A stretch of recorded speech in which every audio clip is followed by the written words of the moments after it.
Maya Hunter gripped the steering wheel with trembling hands when she spotted the black Porsche pulled over on the side of the highway. Her grandmother, Nana Rose, was moaning softly in the passenger seat, her face pale as paper. The chest pains had started suddenly, and Maya knew she could not wait. She stopped behind the luxury car and ran to the driver's window. "Please, I need help." Maya banged on the glass, desperate. "My grandmother is having a medical emergency." The man who stepped out of the car made her swallow her words. Tall, dark hair, perfectly styled, green eyes that seemed to see straight through to her soul. He wore a crisp white dress shirt that highlighted his golden tan, and Maya felt her heart race for reasons that had nothing to do with panic. "I am a doctor," he said, his deep voice carrying natural authority. "Dr. Brooks Norman. Where is she?" Maya led him to her old Honda, her legs unsteady. Brooks examined Nana Rose with precise, calm movements, checking vital signs while speaking in reassuring tones. "Everything will be fine, Mom," he murmured to the elderly woman. "Just a scare, but we should get you to the hospital to be sure." "We do not have insurance," Maya whispered, embarrassed.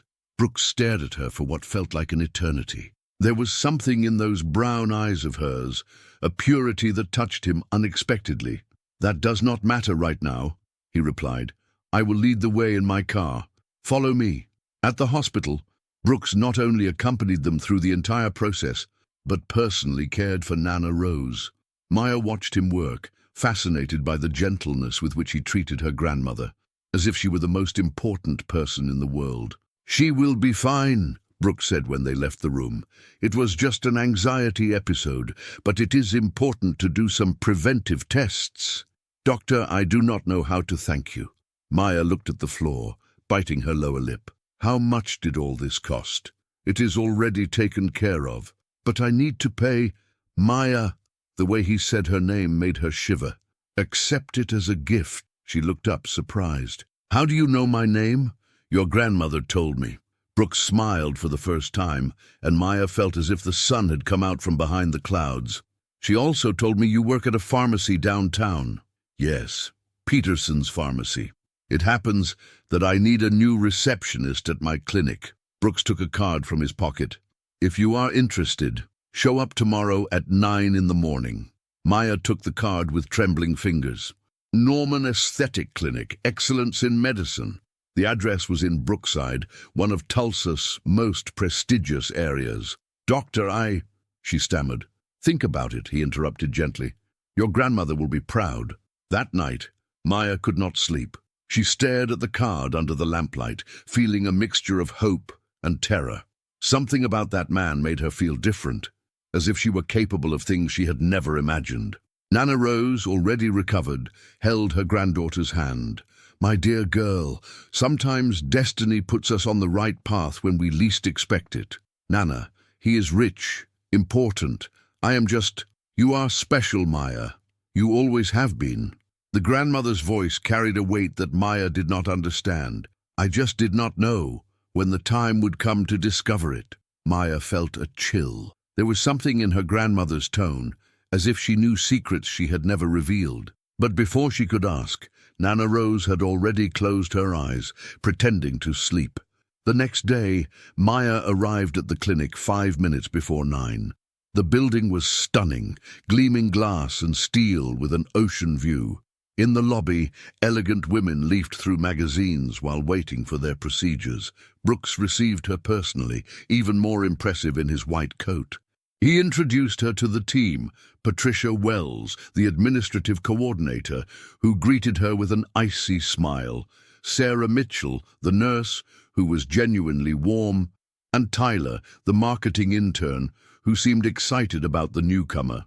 "Maya will be our new receptionist," Brooks announced. "I hope you will welcome her." During the first week, Maya worked hard to learn everything quickly. But she noticed Patricia's glances, always evaluating, always suspicious. It was as if the coordinator knew there was something different about her, something Maya herself could not define. Brooks, meanwhile, found excuses to pass by the reception desk. A coffee, a question about a patient, a smile that made Maya feel butterflies in her stomach. He was too kind, too attentive, and it left her confused. "Do you have family in Tulsa?" he asked one afternoon when they were alone. "Just my grandmother," Maya replied, organizing files to disguise her nervousness. "And your parents?" Maya felt her stomach tighten. It was the question she always feared, the one that forced her to lie or reveal truths she did not fully understand herself. "My mother died when I was little," she said, a half-truth she had learned to use. "My father, well, he was never part of my life." Brooks studied her with those penetrating green eyes. "I'm sorry. You do not need to be. Nana Rose was both father and mother to me. She seems like an extraordinary woman." "She is," Maya smiled fondly. "She always says I am special, that I have a greater destiny than I imagine. Maybe she is right." Brooks's tone made Maya look at him. There was something in his expression, an intensity that made her feel as if he could see directly into her soul. At that moment, Tyler appeared running, interrupting the mood. "Dr. Brooks, there is an urgent call for you. It is about Mr. Ethan." Brooks's expression changed instantly. His face closed, his muscles tensed. "Ethan?" Maya asked innocently. "My brother," Brooks replied with a harsh voice. "He is returning to Tulsa." And Maya could not imagine that at that exact moment, her peaceful life was about to transform into something much more complicated than she had ever dreamed. Ethan Norman arrived in Tulsa like a storm on a clear day, tall like his brother, but with a sharper, more dangerous charm. His brown hair was perfectly disheveled, and he wore a smile that conquered women and irritated men in a matter of seconds. Maya saw him for the first time on a Monday morning, when he entered the clinic as if he owned it. He wore an expensive suit and sunglasses, even inside the building. "So you are the famous Maya," he said, removing his glasses and revealing green eyes identical to Brooks, but with a different gleam. Colder. "My brother cannot stop talking about you." Maya felt her face heat up. "Dr. Brooks is very kind." "Kind." Ethan laughed, but the sound had no warmth. "That is an interesting word to describe my brother." Brooks appeared at that moment, and the tension in the air became palpable. The brothers greeted each other with a formal handshake, but Maya noticed both their clenched fists. "Ethan, what an unexpected pleasure," Brooks said, his voice loaded with irony. "I imagined it would be, especially considering you did not tell me about your new hires." Ethan's gaze landed on Maya in a way that made her feel like an object being appraised.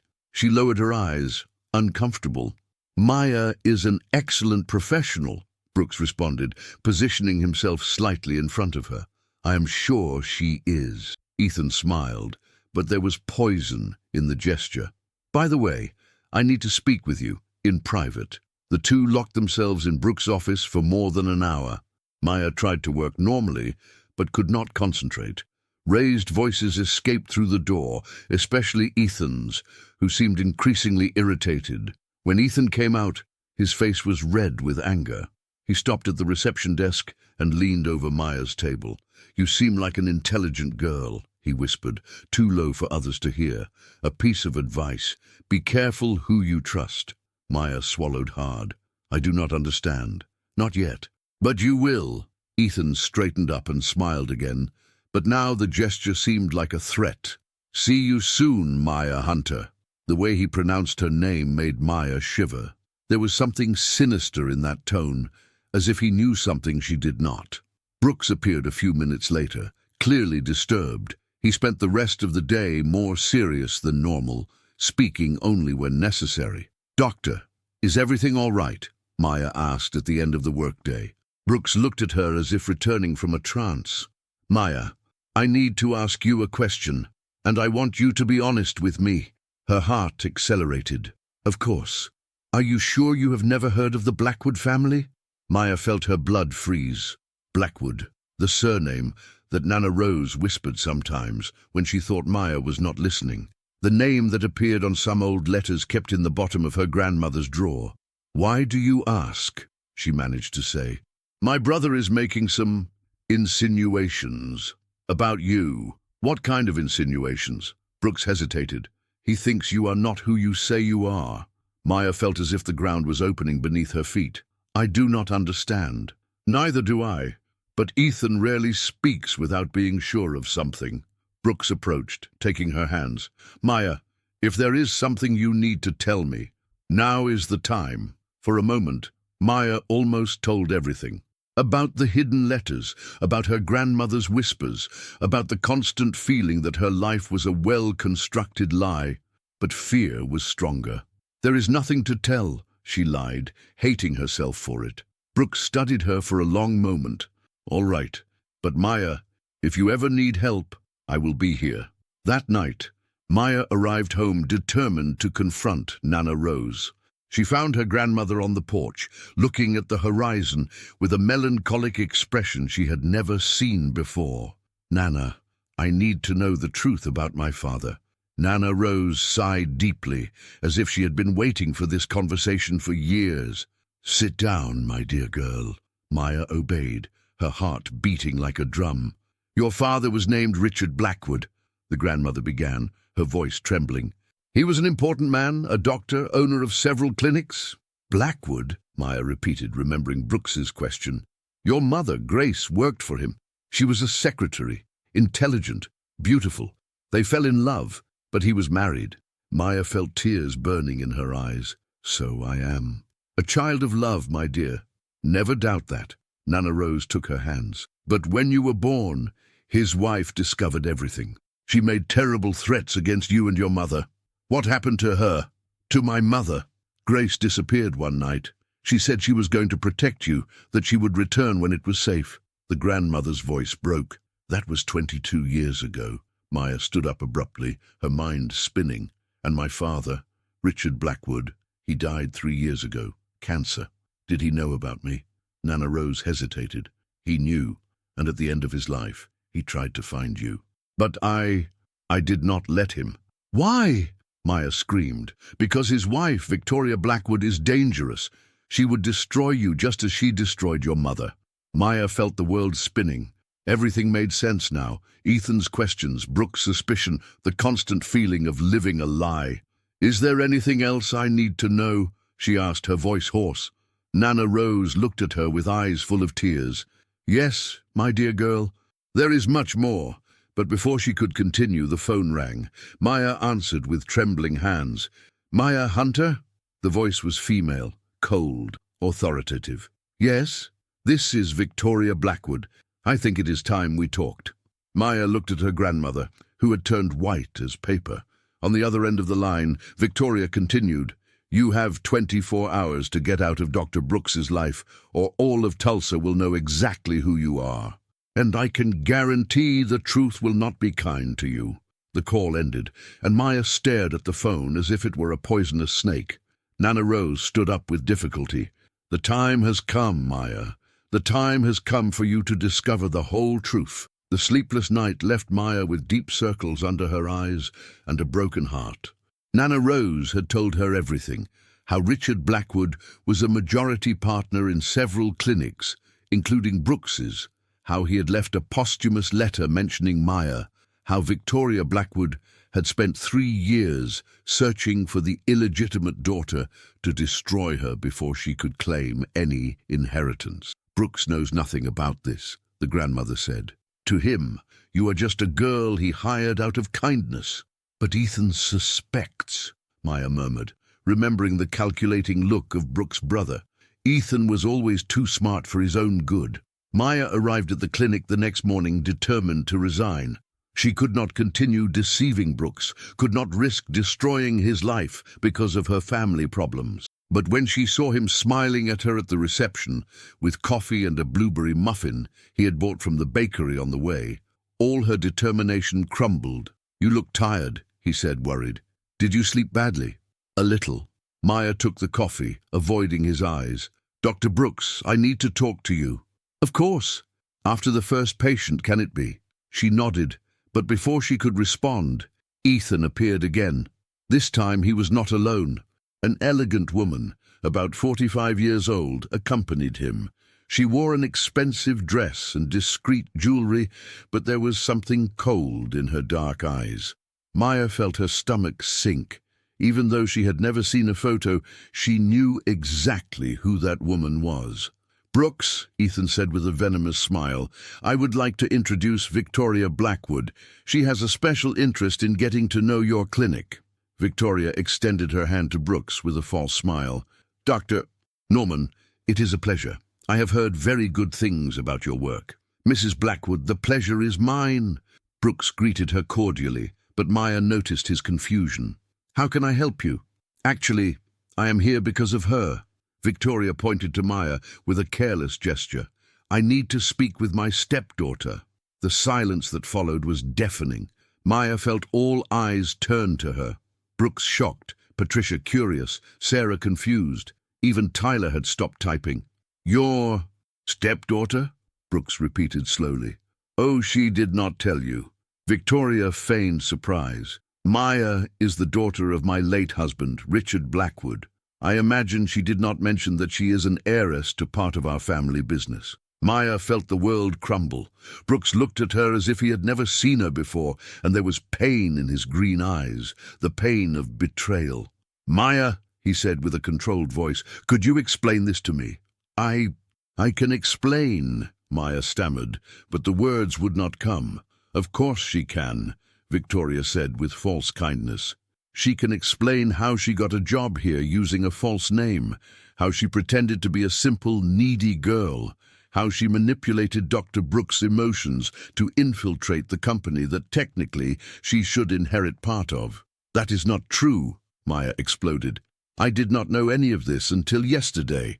"Maya," Brooks said, and his voice was cold as ice. "My office." Now. She followed him with unsteady legs, feeling the stares of the entire team. In the office, Brooks closed the door and turned to her. 24 hours, he said. "Yesterday you told me there was nothing to tell, and 24 hours later I discover you are Richard Blackwood's daughter, that you technically own part of this clinic. Brooks, I can explain." "Can you explain how you did not know?" His voice was rising. "How you did not know who your own father was? How you did not know he was my partner, that this clinic was built with his money?" Maya felt tears streaming down her face. "Because my grandmother protected me, because my mother disappeared to keep me safe, because I grew up thinking I was an orphan." "And you expect me to believe that?" "It is the truth." Brooks ran his hands through his hair, clearly frustrated. "Maya, do you understand the position this puts me in? If you are Richard's heir, you technically have a right to 40% of this clinic. 40%. I do not want any of that." "You do not want it? Then why did you not tell me the truth from the beginning?" "Because I did not know," Maya screamed. "And when I found out, I was afraid you would react exactly like this." Brooks stared at her for a long moment. "I need time to process this." "Brooks, please. I think it is better if you go home today. We will talk when I can think clearly." Maya left the office with a broken heart. In the hallway, she found Ethan waiting, with that satisfied smile she was beginning to hate. "It did not go very well, from what I can see," he commented. "What do you want from me?" Maya asked, drying her tears. "Me? Nothing. But I have a proposal for you." Ethan approached. "You officially renounce any right to the clinic, sign some papers, and I guarantee your life returns to normal. And if I do not accept, then all of Tulsa will know that you infiltrated my brother's life to steal his inheritance. The press loves this kind of story, the poor con artist who seduced the rich doctor." Maya felt nauseous. "You would not do that. Do not test me." Ethan took an envelope from his jacket. "The papers are here. You have until tomorrow to decide." Maya took the envelope with trembling hands and left the clinic. On the street, she found Lily waiting with the food truck. "Maya, what is that look?" her friend asked, worried. "Lily, my life just fell apart." "Tell me everything." Maya told the whole story to her friend, who listened with wide eyes. When she finished, Lily was silent for a moment. "So you are rich?" she finally asked. "It is not about the money." "I know. Sorry. It is about Brooks." Lily sighed. "Maya, he is shocked. Anyone would be, but if he really cares about you, he will understand. And if he does not understand, Then he does not deserve you. Maya returned home to find Nana Rose in the kitchen, preparing dinner as if nothing had happened. Nana, Victoria Blackwood, showed up at the clinic. The pot fell from her grandmother's hands, spilling beans across the floor. What did she say? She told Brooks everything. In front of everyone. Nana Rose sat heavily in the chair. My dear girl, I should have told you before, but I wanted to protect you. Protect me from what? From the truth? From pain? From the cruel world that destroyed your mother? Maya showed Ethan's envelope. He wants me to renounce everything. Nana Rose took the papers and read them slowly. Maya, you need to know one more thing. What now? Your father left a letter. For you. Maya's eyes widened. Where is it? Nana Rose went to the bedroom and returned with a yellowed envelope. It arrived 3 years ago after he died. I never had the courage to give it to you. Maya opened the letter with trembling fingers. The handwriting was firm, masculine. My dear Maya, if you are reading this, it means you have finally discovered who you are. I ask forgiveness for not being the father you deserved. Victoria threatened me, said she would harm you and your mother if I tried to make contact. But at the end of my life, I realized I was a coward. You have a right to part of everything I built. More than that, you have the right to choose your own destiny. Do not let anyone, not even my widow, decide for you. There is a lawyer, Mr. Henry Sullivan, who has specific instructions about your inheritance. Look for him when you are ready. With love and regret, your father, Richard Blackwood. Maya finished reading with tears in her eyes. Nana, did you know all this? I knew, but I thought it would be better if you never knew. Better for whom? Before Nana Rose could answer, the phone rang. Maya answered without looking at the number. Maya? It was Brooks' voice, and it sounded different, softer. Can you come to my house? I need to talk to you. Brooks's house was everything Maya had imagined, a modern penthouse overlooking all of Tulsa's skyline, decorated with elegant furniture and artwork. But when she arrived, she found him on the balcony, looking at the horizon with a lost expression. Thank you for coming, he said, without turning around. I thought you never wanted to see me again.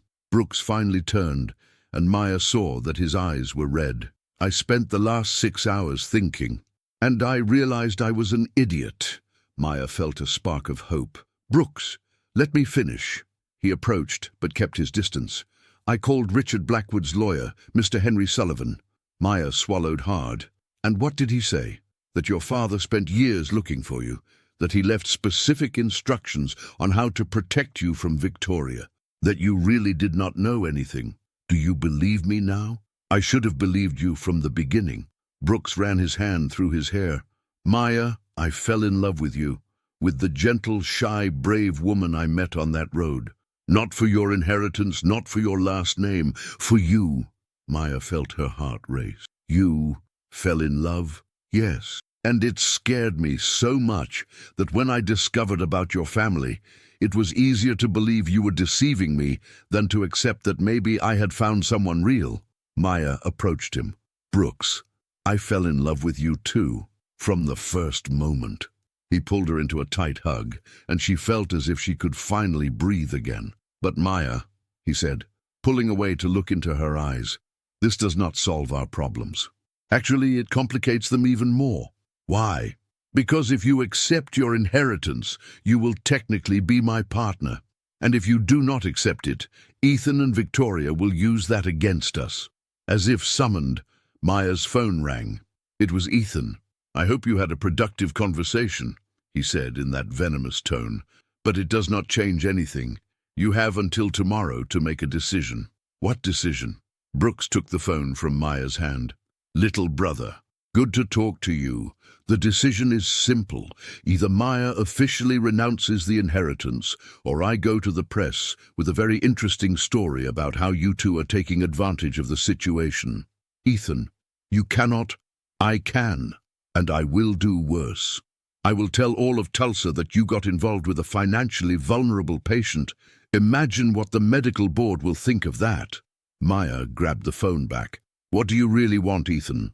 Smart. I want my share of Dad's inheritance, 50% of everything Richard Blackwood built, but you are not his son. No, but I am the son of the man who saved his business when it was failing. Our father, James Norman, was Richard's silent partner.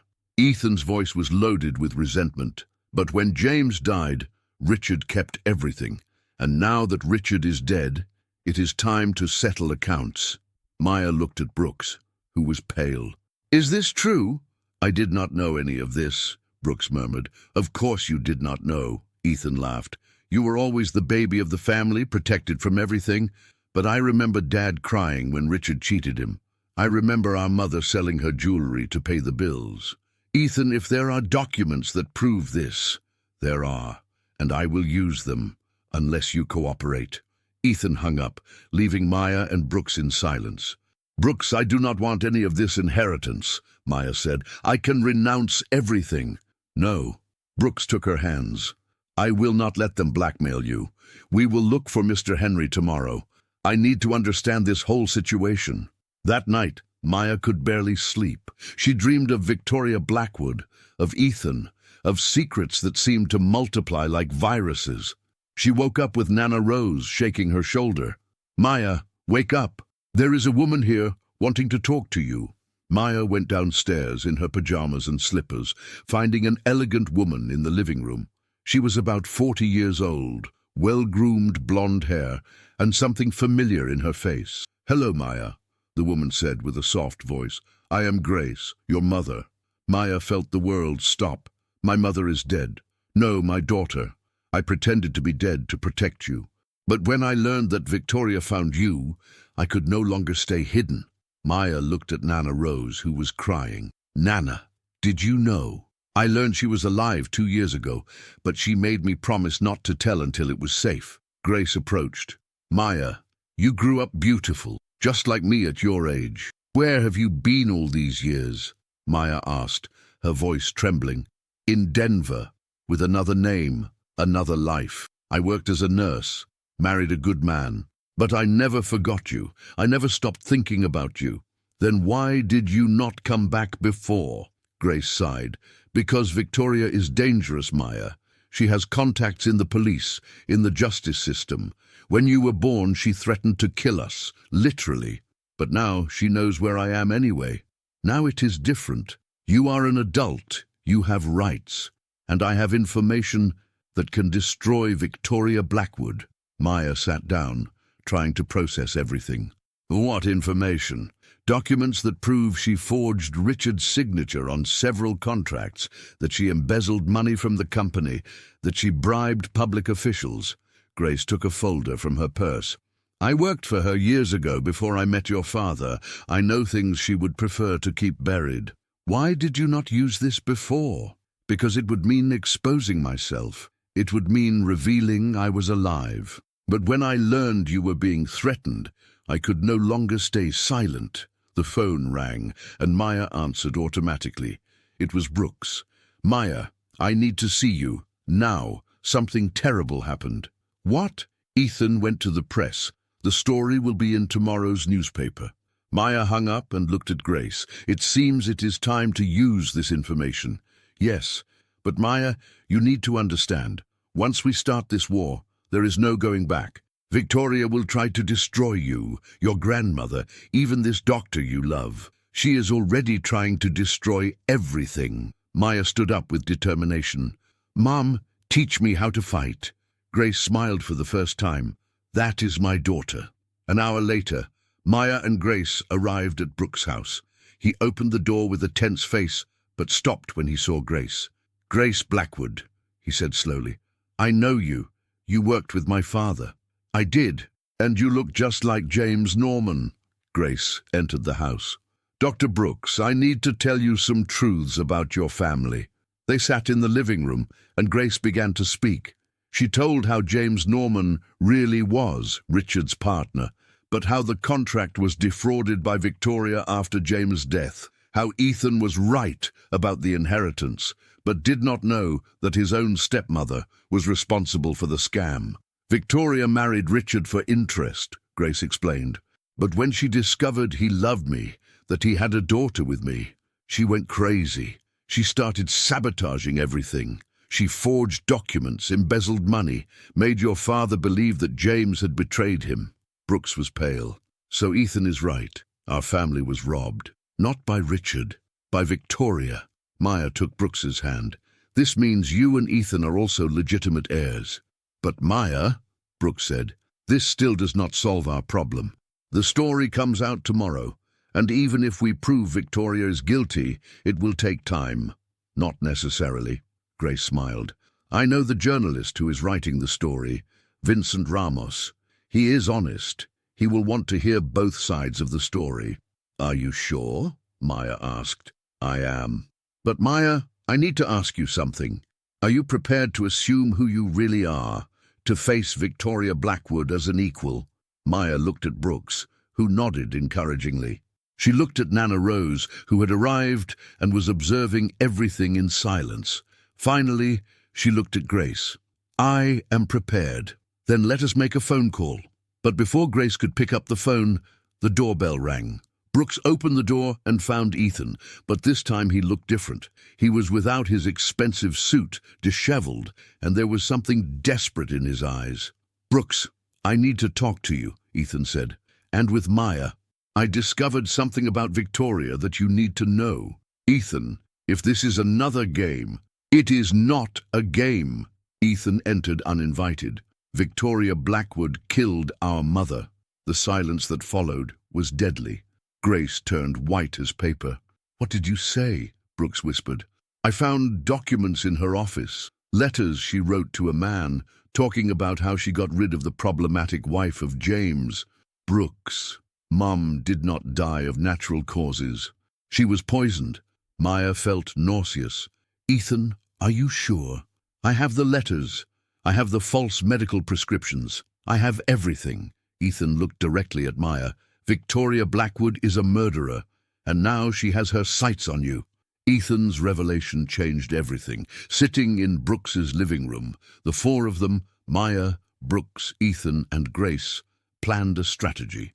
The letters Ethan had found not only proved that Victoria had poisoned the Norman brothers' mother, but also revealed a network of corruption that included bribery, document forgery, and money laundering. "She is desperate," Ethan explained. "When she learned that Maya had appeared, she realized her entire empire could crumble. Richard's inheritance is just the tip of the iceberg." Grace examined the documents. "This is more than I imagined. Victoria is not just a greedy widow, she is a criminal." "But how are we going to prove all this?" Maya asked. "I have an idea," Brooks said, "but it will be dangerous." The plan was risky. Maya would confront Victoria in a meeting, using a hidden recorder. Grace would be present as a witness, and Ethan would help guide the conversation so Victoria would confess her crimes. "She will try to intimidate you," Grace warned Maya. "She will threaten you, your grandmother, Brooks. You need to be prepared." "I am prepared." The meeting was scheduled for the next day at Victoria's office. Maya arrived 5 minutes early, the recorder hidden in her purse. She found Victoria waiting, impeccably dressed, but with something cruel in her eyes. "Maya, how punctual," Victoria said without getting up. "I imagine you come here to surrender."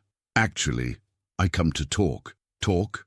About what?" Maya sat down, forcing herself to stay calm. "About my father. About you." "About the truth," Victoria laughed.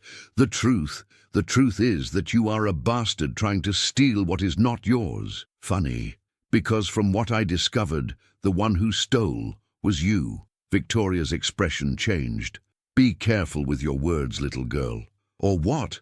Are you going to kill me like you killed Brooks's mother?" Victoria stood up abruptly. "You do not know what you are talking about." "I do. I know you poisoned Maria Norman because she had discovered your frauds. I know you forged my father's signature on dozens of contracts. Prove it." At that moment the door opened and Grace entered. Victoria turned white as paper. "Hello, Victoria," Grace said calmly. "Miss me? You are dead." "No, dear, just hidden. But now I am back." Victoria leaned on the desk, clearly shaken. "What do you want?" "The truth," Maya said. "We want you to confess everything you did." And if I do not confess? Grace placed a folder on the table. Then these copies of the documents I stole from your office go straight to the FBI. Victoria opened the folder and became even paler. Where did you get this? I always knew you were dangerous. I spent years collecting evidence, waiting for the right moment. You cannot prove anything. I can prove everything, Grace replied. I have recordings of your conversations, documents with your signature, even the poison bottle you used on Maria. Maya watched Victoria crumble. The woman who seemed so powerful, so untouchable, suddenly looked like just a desperate criminal. What do you want? Victoria finally asked. We want you to confess everything, Maya said. We want you to return the money you stole from the Blackwood and Norman families, and we want you to turn yourself in to the police. And if I do not do that, then we will do it for you, Brooks said, entering the office followed by Ethan and 2 FBI agents. Victoria looked around, realizing she was surrounded. You cannot do this to me. We can and we will, Ethan said. Victoria Blackwood, you are under arrest. While the agents handcuffed Victoria, she screamed, You do not know who you are messing with. I have contacts. I have power. You had, Maya corrected. Now you only have what you deserve. 2 weeks later, Maya was on the balcony of Brooks' house, watching the sunset. Victoria was in jail, awaiting trial for murder, fraud, and dozens of other crimes. Richard Blackwood's companies had been reorganized, with Maya, Brooks, and Ethan as legitimate partners. It still seems surreal, Maya said when Brooks joined her. What seems surreal? Everything. Discovering who my father was, finding my mother, falling in love with you. Brooks pulled her into a hug. For me, the most surreal part is that I almost lost you because of my pride. But you did not lose me. No, and I will never lose you again. Maya looked at him. Brooks, we need to talk about the company. What about it? I do not want to be just your partner. I want to be your partner in everything. Brooks smiled. Maya Hunter, are you proposing to me? Maybe. Or maybe I am waiting for you to propose to me.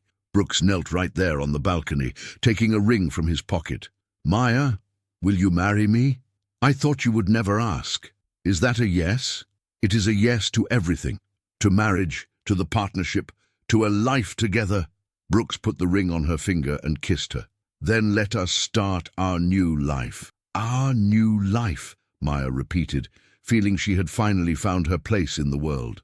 Across town, Ethan was talking with Lily at her food truck. He had moved to Tulsa permanently, taking over part of the family business administration. So you are really not the villain of the story anymore? Lily asked, serving a sandwich. I was never a villain, just a hurt brother who wanted justice. And now? Now I want to start over, maybe even learn to cook. Lily laughed. You? Cook? Why not? You could teach me. I could. But I warn you, I am a very strict teacher. Ethan smiled. I like challenges. In the suburbs, Nana Rose and Grace were having coffee on the porch, watching the horizon. You did the right thing, Nana Rose said, coming back to take care of Maya. I should have come back sooner. You came back at the right time. Maya needed to discover who she was alone, to have the strength to face Victoria. Grace nodded. And now you are going to meet your granddaughter. Because I bet it will not be long before she appears, Grace laughed. Do you think they will have children soon? I'm sure. Maya has always been a girl who dreamed of family. And you, Rose, are you not upset with me for taking Maya away from you? Nana Rose took Grace's hand. Dear, we both raised an extraordinary girl. Now it is time to let her fly. At the clinic, Sarah and Tyler were organizing the files of new patients. The revelation about Maya had caused an initial stir, but now everything had calmed down. I still cannot believe Maya is an heiress to all this, Tyler said. She deserves it, Sarah replied. She's one of the kindest people I have ever met, and Dr. Brooks seems happier than ever. Sometimes things work out the right way. Patricia Wells had resigned after Victoria's arrest. It was discovered she was Victoria Blackwood's informant, passing information about the clinic and about Maya. Her replacement, an older, more experienced woman, was adapting well to the team.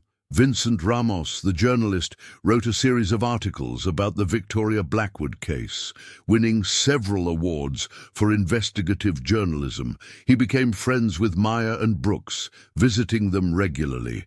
Epilogue. 6 months later, Maya and Brooks married in a simple ceremony on the beach, with their feet in the sand and the sound of waves as a soundtrack.